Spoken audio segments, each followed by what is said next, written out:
चुनाव, धर्म, मुआवजा। मां, जल्दी करो, मैं लेट हो जाऊंगी। हाँ ठीक है, ठीक है। कौन सा तू ताजमहल देखने जा रही है? आखिर देखने तो तू वही गंदगी जा रही है, राजनीति और राजनेताओं म्यूजियम का। मां, म्यूजियम नहीं, म्यूजियम। सिल्की ने सोफे पर गिरते हुए दोनों हाथों से अपनी हंसी को दबाते हुए कहा, और ये देश का पहला ऐसा म्यूजियम है जहां स्टूडेंट्स को राजनेताओं द्वारा राजनीति के दांव पेंच के बारे में बताएंगे। अपनी त्योरियां चढ़ाते हुए मां ने गुस्से से कहा, ज्यादा हंसने की जरूरत नहीं है, जब देखेगी ना राजनैतिक पैंतरों को तो होश उड़ जाएंगे। मां, आप हमेशा राजनीति को कोसती क्यों रहती हैं और मुझे डॉक्टर, इंजीनियर, वैज्ञानिक, यहां तक कि आईपीएस तक बनने का बोलती हो, पर कभी ये नहीं कहती कि तुम राजनीति में जाना, नेता बनना, ऐसा क्यों नहीं कहती हो? सोचना भी मत। ये देश बदलने का, नेता वेता बनने का भूत अपने सर से जितनी जल्दी हो सके उतार दो, सिल्की की मां ने गुस्से में कहा। लेकिन मां, आपसे सिर्फ नेता बनने का ही तो बोल रही हूं, इंटरकास्ट मैरिज करने की इजाजत थोड़ी मांग रही। ए लड़की, दोनों में से कुछ भी किया ना तो टांगे तोड़ दूंगी। सिल्की को लगा जैसे उसने यह बोलकर अपनी मां की तीसरी आंख खोल दी। अब उसे अपनी मां के प्रकोप से कोई नहीं बचा सकता। तभी बाहर से स्कूल बस की आवाज आई, जिसे सुनकर सिल्की ने राहत की सांस ली। अरे सिल्की, जल्दी करना कहां रह गई थी? पूछ मत, आज तो सत्ताधारी पार्टी ने मुझे चारों खाने चित कर दिया था। पार्टी, सत्ता, क्या बोल रही है तू? दिमाग घूम गया है क्या तेरा? रिमी ने सिल्की की बातों पर सर खुजाते हुए कहा। अरे पगली, अपनी मां की बात कर रही हूं, चल छोड़, तू नहीं समझेगी। अच्छा ये बता, अपना पीएम कहीं दिखाई नहीं दे रहा, क्या पीएम भी आने वाले हैं? रिमी ने अपनी सीट से उछलते हुए कहा। हे भगवान, मैं प्रिंसिपल की बात कर रही हूं, तो प्रिंसिपल बोल ना पीएम क्यों बोल रही है? रिमी ने चिढ़ते हुए कहा। क्योंकि दोनों हमेशा दौरे पर जो रहते हैं, कहते हुए सिल्की ने जोर का ठहाका लगाया। वो देखो बच्चों, म्यूजियम, हम लोग पहुंच गए। सभी बच्चे एक एक कर बस से उतरने लगे। बच्चों, तुम सब राजनीति के बारे में जानने के लिए इस म्यूजियम में आए हो। अंदर जाने से पहले मैं यह तो जान लूं कि तुम देश को कितना जानते हो और देश में क्या चल रहा है, इसकी तुम्हें कितनी खबर है। अच्छा तो बताओ, हमारे देश के 14वें राष्ट्रपति कौन है? प्रिंसिपल का सवाल अभी खत्म ही हुआ था कि उन्हें तपाक से जवाब भी मिल गया। सर, देश के नए राष्ट्रपति दलित हैं। किसने दिया ये जवाब? कौन है, सामने आओ, प्रिंसिपल ने तमतमाते हुए कहा। सभी बच्चों ने बंटी की ओर इशारा करते हुए कहा, सर, इसने दिया जवाब। कहां है बंटी? अच्छा, लेफ्ट में खड़े हो। तभी मैं सोचूं कि ऐसा जवाब कोई बच्चा कैसे दे सकता है। चलो चुपचाप राइट साइड में खड़े हो जाओ और सभी बच्चे सुन लें।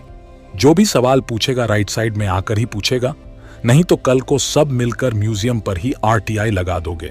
अब चलो, सब लाइन बनाकर एक के पीछे एक बढ़ते चलो। सभी बच्चे म्यूजियम के अंदर चले गए।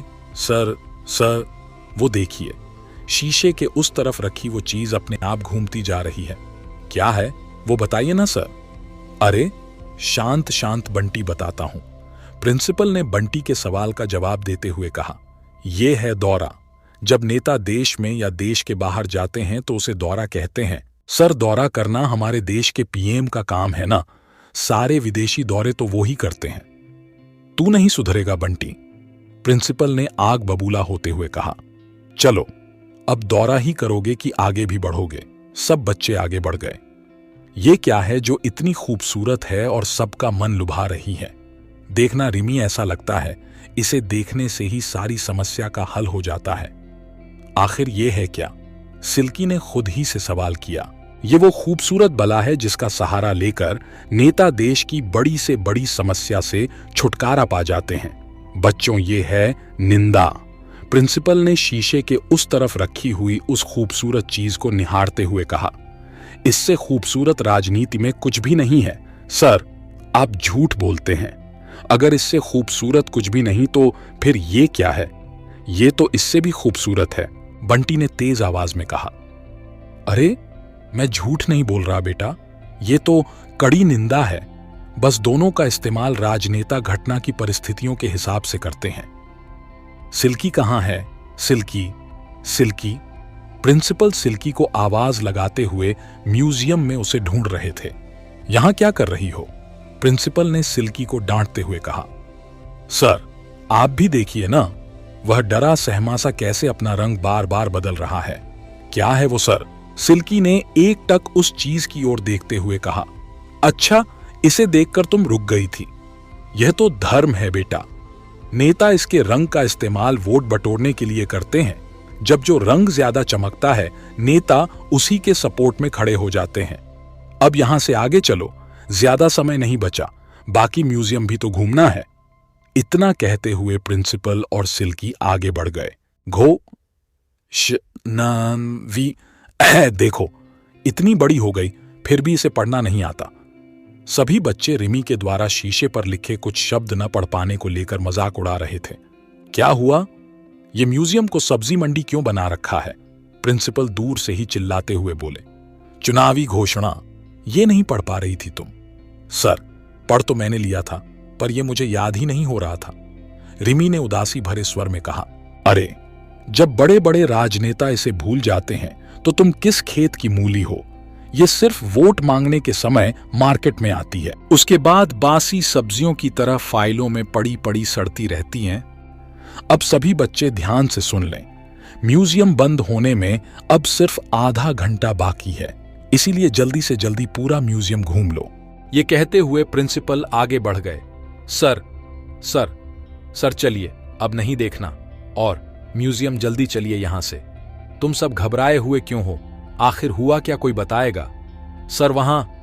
हाँ सिल्की, घबराओ नहीं, बताओ क्या है वहां? सर, उधर कोई फटे पुराने कपड़ों में रोता चिल्लाता फांसी के फंदे पर झूल गया। अच्छा वो? बच्चों डरो मत, आओ इसे करीब से देखो।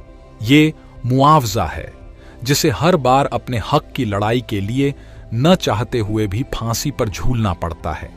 चलो, अब निकलने का समय हो गया, प्रिंसिपल ने एक दबी आवाज में कहा।